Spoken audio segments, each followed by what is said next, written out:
Hi అండి. ఈసారి second సాటర్డేకి మాత్రం మా బాబు దగ్గరికి వెళ్ళినాం. అంటే అక్కడికి వెళ్ళి ఏం చేసామో ఎలా చేసామో చూడండి.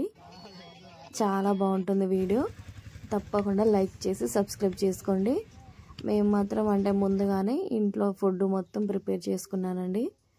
చూసారు కదా, రైస్ అలాగే చికెన్ కర్రీ, పూరి, దీంతోపాటు అంటే వాడికి ఏమేమి అవసరమో అవన్నీ ఇలా ప్రిపేర్ చేసుకున్నాను.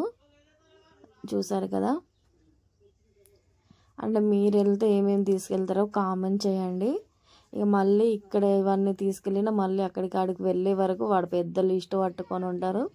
మళ్ళీ ఇంకొకసారి మళ్ళీ మార్కెట్కి వెళ్ళి అక్కడికి వెళ్ళి తీసుకొని రావాలి. చూస్తున్నారు కదా, మేము వెళ్ళేసరికి అంటే పేరెంట్ మీటింగ్ స్టార్ట్ అయ్యేసరికి ఇక చాలామంది లోపలికి వెళ్ళిపోయారు. అంటే ఇక ఇద్దరు వచ్చిన వాళ్ళు ఒకరు ఇక్కడ ఒకరు లోపల ఉన్నారు. ఇక నేను మాత్రం అంటే లోపలికి వెళ్ళి అంటే వాడికి ఇంటికి దగ్గరికి వెళ్ళేసి చేప తీసుకొని వచ్చి చెట్టు కింద మాత్రం కూర్చున్నా. అంటే మా చిన్నోడిగా వస్తాను అని మళ్ళీ వెళ్తాడు. ఇక్కడ కూర్చున్నా. వచ్చి ఇక మళ్ళీ పెద్ద లిస్ట్ పట్టుకొని వచ్చిండు. ఈసారి మాత్రం మా చిన్న అబ్బాయి మాత్రం మస్తు అల్లరి చేసిండు. అంటే అందరు పక్క కూర్చున్న వాళ్ళందరూ వీడిని అమ్మో వీనితో ఎట్లా భరిస్తాను అన్నట్టు అనడు. ప్రతి ఒక్కరు వీడికే చూసుడు, అంత అల్లరి వేసుడు. ఇక ఆయనకి ఎంతో ఇష్టమైన పూరి చికెన్ ఉంటే వాడు రైసే తినడు. కానీ ఈసారి మాత్రం అంటే ఎప్పుడు రైస్ తీసుకొచ్చినా తింటలు ఇవ్వని మాత్రం నేనే బలవంతంగా పూరి ఆపేసి మరీ రైస్ వేసిన. ఇవి మీలో ఎంతమందికి ఇష్టమో కామెంట్ చేయండి. అంటే ప్యాకెట్ మాత్రం 10 రూపీస్, అది మాత్రం అంటే గ్లాసులో ఉంటే 20 రూపీస్ అండి. అలాగే ఇక బాగా రోజులు అవుతుంది కదా, వాడు వెళ్ళేసి అంటే 1 మంత్ దాటింది కదా అని కొద్దిగా సేమియా కూడా చేసుకెళ్ళిన. ఇక మళ్ళీ అక్కడికి మార్కెట్కి వెళ్ళి మళ్ళీ ప్యాడు, చెప్పులు, అంటే చెప్పులు ఎవరు తీసుకున్నారట అసలు కనిపించట్లేదట. మళ్ళీ చెప్పులు, ప్యాడు, థమ్స్అప్, మళ్ళీ వాడికి కావాల్సిన పెన్నులు, మళ్ళీ కొద్దిగా ఐటమ్స్. అంటే పెద్దోనికి చెప్పులు కొన్నారు కదా, నాకు కూడా చెప్పులు కావాలని మళ్ళీ చిన్నోడు కొనుక్కున్నాడు. మళ్ళీ ఇక్కడ అంటే మీకు ఎంతమందికి అల్లపు రబ్బు ఇష్టమో కామెంట్ చేయండి. అంటే ఇక్కడ 2 తీరులు ఉన్నాయి. ఒక్కటి 10 రూపీస్ అట పీస్.